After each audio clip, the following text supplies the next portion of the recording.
Kinde mang'eny oganda ithorone kachako chenro mag nyasi mar skuku. Moko kuom jonyuol law saa kod nyiewo gig sikul ka gilero ni en kinde makare nyiewo buge kapok nengone oidho kendo neno ni ok gitiyo kod omenda marach e kinde nyasi. Joala mag buge yango ni okang' ma kama obedo mayot kaluwore ni lai mar somo manyasani nitiere kod chenro mobidhore.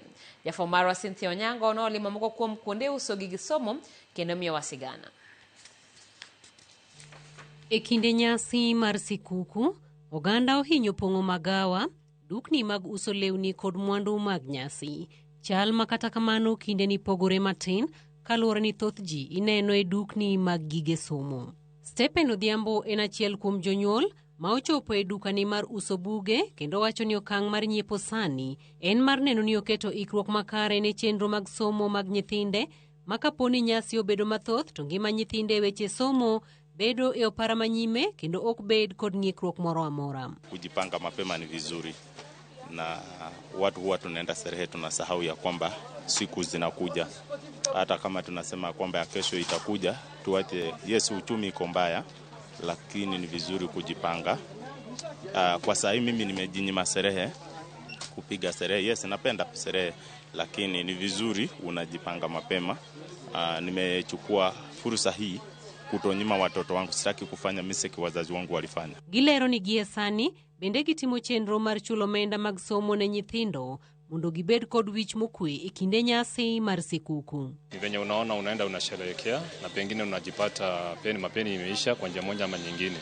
So nimeonelea ni vizuri wewe umelipa karo na umeshanunua vitabu, ushajiandaa. So mambo ya sherehe ikiingia wewe ushajipanga na mambo yako iko sawa. Ushalipa karo already na saa hii nakuja kujipanga na vitabu ndio nikianza sherehe zangu kesho. Pia nimewapanga kisherehe pia, lakini singetaka kuvuka kutumia kabla sijajipanga na mambo ya shule. An maina achiel kuom jonyuol mobiro nyiepo yango ni nyiewo gige somo e kinde nyasi mar sikuku kelo yot e ngima jonyuol kod nyithindo kendo duoko chien dhugruok mahinyo bedo sa chiao sikunde kod tiyo kod omenda mathoth mikelo kod dwaro mang'eny mar jonyuol. I think I decided to do this early to be the jam are the books. You know, after Christmas things will be a bit chaotic.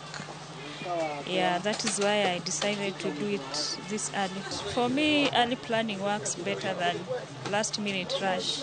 Okang' makama en mar kelo yot e ngima jonyuol kendo neno ni nyithindo kobedo kod rem e kinde yao sikunde ka aluora mar nyasi bende jonyuol wacho ni dhi bedo mokwe kaluwore ni ma en yo makare mar neno jonyuol otiyo maber kod omenda. Si kwamba sitaserekea, lakini masomo ya watoto mbele, wasije wakanilaumu vile mimi nilikuja na jilaumu, ama nisione watoto wangu wakihangaika barabarani ya kwamba hawana vitabu, hawajaenda shule. Kama kwangu ina ngirimbao inaanguka chini kwa watoto, na kuna vitu kadhaa tu hatujahesabu, tumefanya tu kijumla, lakini tukipiga hesabu tutamalizia ka 60 kameenda. So ukiangalia unapata maisha sio vile watu wanafikiria, ni ya kwamba kujipanga. Wegohala ma uso gige somo wacho ni giseneno medruok mar jonyuol malimo dukni ka ginyiewo buge kod gige somo kendo lero ni chal ma kama okel kod bedo kod lai modimbore e chenro mar kit somo manyien mar CBE. The government and the booksellers, we had no clarity of how things are going to work. But at this time, I think things have been they are aligned. The KICD, at least they have put things in order. At least now we can coordinate with them. They find the books now. Because KICD, they recommend the books to be used for the CBE. And then they take them to the publishers print, and then we find the books available. Cynthia Onyango, Ramogi TV, Nairobi.